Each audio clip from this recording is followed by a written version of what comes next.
لیکن آپ جو کے پی کی بات کرتے تھے نا، آپ جو کے پی کی بات کرتے تھے، وہاں آپ یونیورسٹیز کا فنڈ کم کر رہے ہیں، آپ وہاں یونیورسٹیز کے فنڈ کو کاٹ رہے ہیں۔ آپ مجھے بتائیں کہ کیا کے پی میں اسٹوڈنٹس کو تعلیم حاصل کرنے کا حق نہیں ہے؟ آپ نے خیبر پختونخوا کا جو حشر کیا ہے، اللہ نہ کرے کہ کبھی آپ کو موقع ملے، کیونکہ آپ نے پاکستان کے ساتھ بھی یہی کرنا ہے۔ اور آج جو آپ پاکستان کے ساتھ کر رہے ہیں، یہ جو آپ نے نیا طریقہ، یہ جو آپ نے یہ ٹرول کا طریقہ لگایا ہوا ہے، یہ جو آپ نے ڈیجیٹل ٹیررزم کیا ہوا ہے، اس کی بھی آپ نے حدیں پار کر دی ہے خیر سے۔ یہ جو آپ نے ڈیجیٹل ٹیررزم، نہ کسی کی پگڑی چھوڑی، نہ کسی کا دوپٹہ چھوڑا، نہ کسی کی چادر چھوڑی۔ آپ لوگ سمجھتے ہیں کہ یہ ڈیجیٹل ٹیررزم ہم برداشت کریں گے؟ اب ہم برداشت نہیں کریں گے۔ یہ ملک متحمل نہیں ہے تقسیم کا، یہ ملک متحمل نہیں ہے نفرت کا۔ پاکستان کے مسائل اس ایک آدمی سے بہت بڑے ہیں جس کا رونا روز روتے ہو تم لوگ۔ بہت بڑے ہمارے مسائل۔ میری اولاد مجھ سے پوچھتی ہے، میری بس کرو، بس کرو، یہ دہشت گردی نہیں چلے گی۔ میں خاتون ہوں، احترام کرو، بیٹھو۔ بڑے خواتین کا احترام سکھا رہے تھے، بیٹھو اور سنو، اور سنو، اب سنو، اب سنو۔ اس ملک کو کیا چاہیے؟ اس ملک کو روزگار چاہیے، اس ملک کو بجلی چاہیے، اس ملک کو غربت سے نجات چاہیے، اس ملک کی ماں کو اپنے بچوں کا مستقبل بہتر کرنا ہے۔ وہ آپ کے عمر رسیدہ چیئرمین کی آسائشوں پہ نہیں بات کرنی ہمیں۔ اس کو فریج دے دو، اس کو مرغی دے دو، اس کو اے سی دے دو، اس کو ٹریڈ مل دے دو، اس کو ہر چیز دے دو، اور پاکستان کی عوام کو بھوکا مرنے دو۔ اس کو سب کچھ دے دو اور پاکستان کی عوام کو بھوکا مارو۔ آپ نے حد کر دی ہے ڈھٹائی کی۔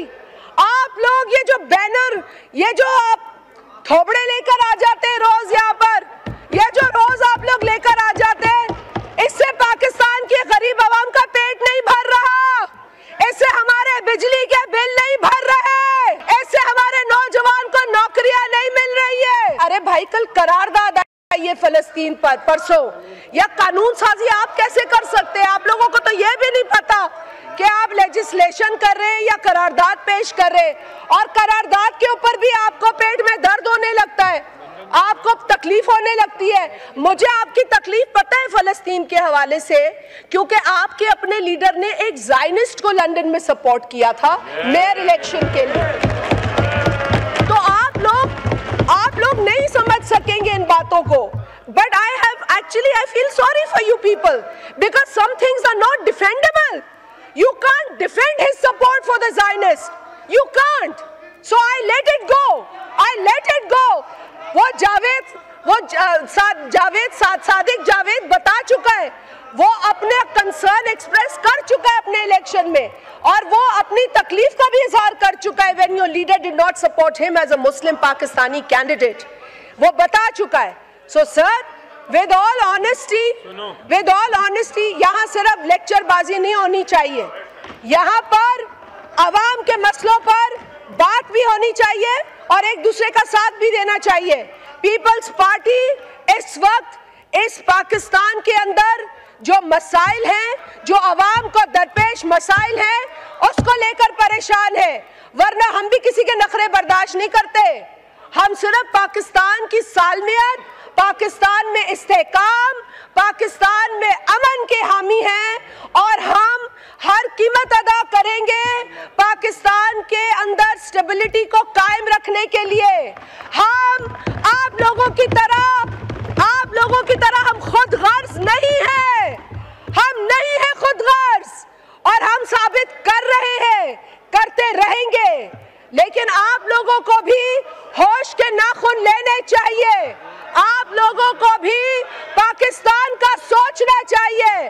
امریکہ کی کانگریس میں پاکستان میں مداخلت کی ریزولوشن آتی ہے تو آپ لوگ خوش ہوتے ہیں. اور ریزولوشن کون لاتا ہے؟ جو اسرائیل کا سب سے بڑا سپورٹر ہے. ریزولوشن کون لاتا ہے؟ جس نے کئی بل پاس کیے اسرائیل کو ویپنائز کرنے کے.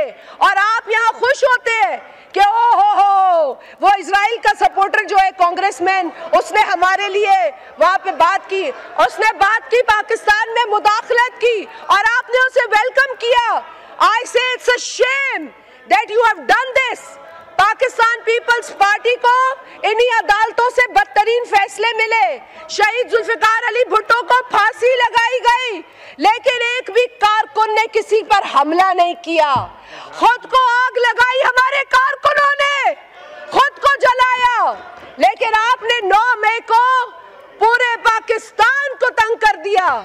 آپ نے وہ حرکتیں کیے جو آج تاریخ کا حصہ بھی ہیں اور ہماری نسلیں یاد بھی رکھیں گی کہ 9 مئی کو جو دہشت گردی اس ملک میں ہوئی.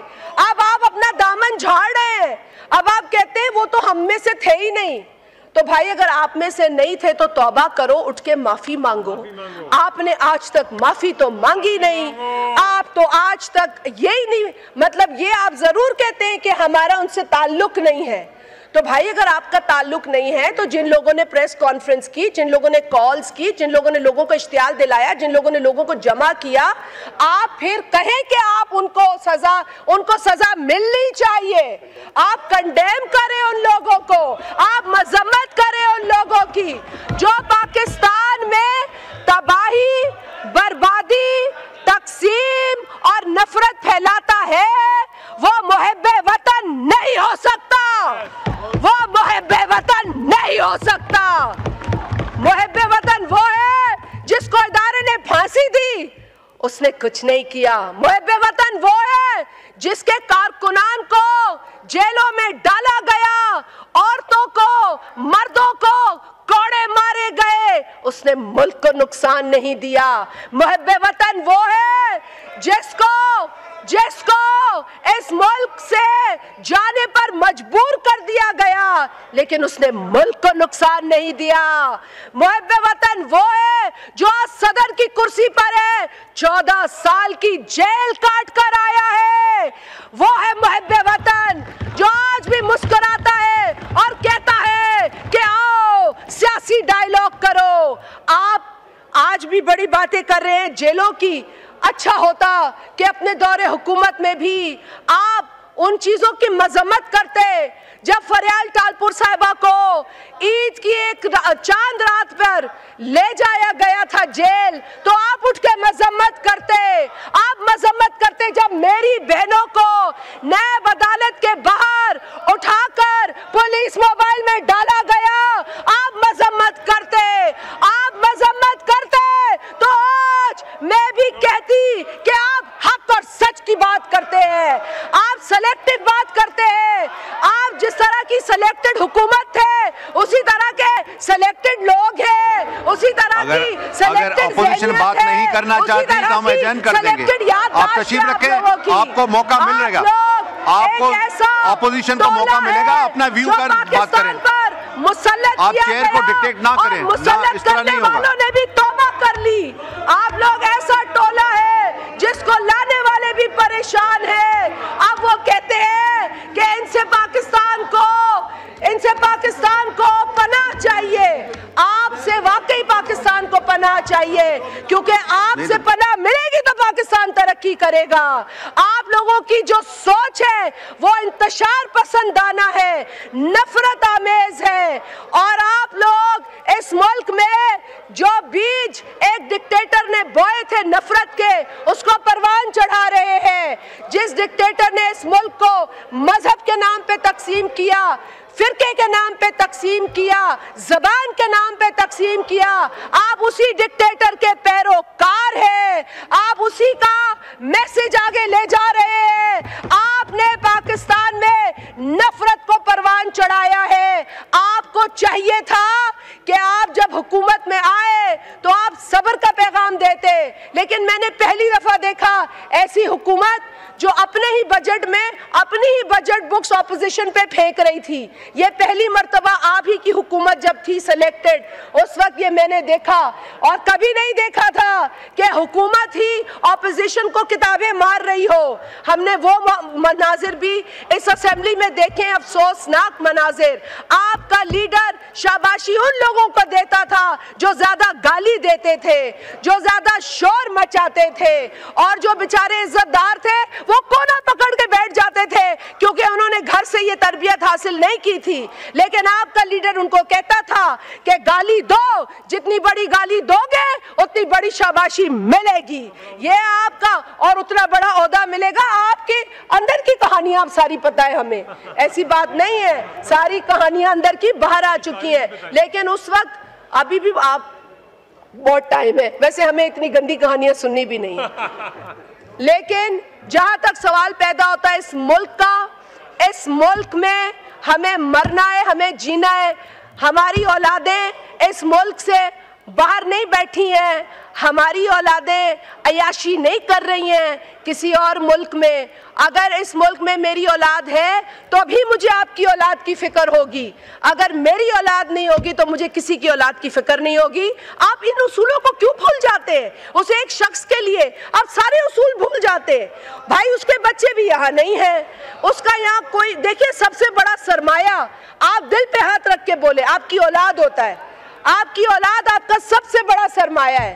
جب آپ اپنے بچوں کو اس میدان میں نہیں اتارتے تو آپ دوسروں کے بچوں کا سر مانگتے ہیں، دوسروں کے بچوں کی زندگیاں مانگتے ہیں، دوسروں کے بچوں کے آپ قربانیاں مانگتے ہیں۔ میرا خیال ہے اس طرح کی سیلفش پالیٹکس اس ملک میں ختم ہونی چاہیے۔ جس نے اس طرح کی سیاست کی ہے، پہلے بھی کی تھی، لوگوں نے کہا تھا کہ فریج بیچو، ٹی وی بیچو، ہتھیار لو، مطلب جتنی نفرت پھیلائی گئی ہے، جتنی نفرت اس ملک میں پھیلائی گئی ہے، جتنی نفرت اس ملک میں پھیلائی گئی ہے، اور جس نے یہ منحوسیت پھیلائی ہے اس کا انجام برا ہوا ہے۔ ہم نے یہ دیکھا ہے، ماضی میں دیکھا ہے، اور ہم آج بھی دیکھ رہے ہیں۔ ایک کھوکھلے نعرے، یہ کھوکھلے نعرے، اب آپ بھی اس میں یقین نہیں رکھتے، ابھی یہ 2-4 نعرے لگاؤ گے، وہ جو جیل میں بیٹھا ہوا آپ کا بزرگ ہے وہ دیکھے گا، شاباشی دے گا۔ میں سمجھ سکتی ہوں کہ آپ کی نوکری جو ہے بہت ضروری ہے، لیکن آپ کی پہلی نوکری اس ملک کے لیے ہونی چاہیے۔ آپ کی پہلی نوکری، آپ کی پہلی نوکری اس وطن عزیز کے لیے ہونی چاہیے۔ اس ایک گھمنڈی کو آپ خوش کرنے کے لیے بار بار یہ نعرے لگاتے ہیں، جو کھڑا ہوتا ہے پاکستان زندہ باد اور پھر دوسرا فتنہ زندہ باد۔ کیوں بھائی، کیوں فتنہ زندہ باد؟ یہ ملک زندہ باد، اس ملک کا امن زندہ باد، اس ملک کی خوشحالی زندہ باد، اس ملک کا نوجوان زندہ باد، اس ملک کا ہر فرد زندہ باد، اس ملک کی بیٹی زندہ باد، اس ملک کا بیٹا زندہ باد۔ پاکستان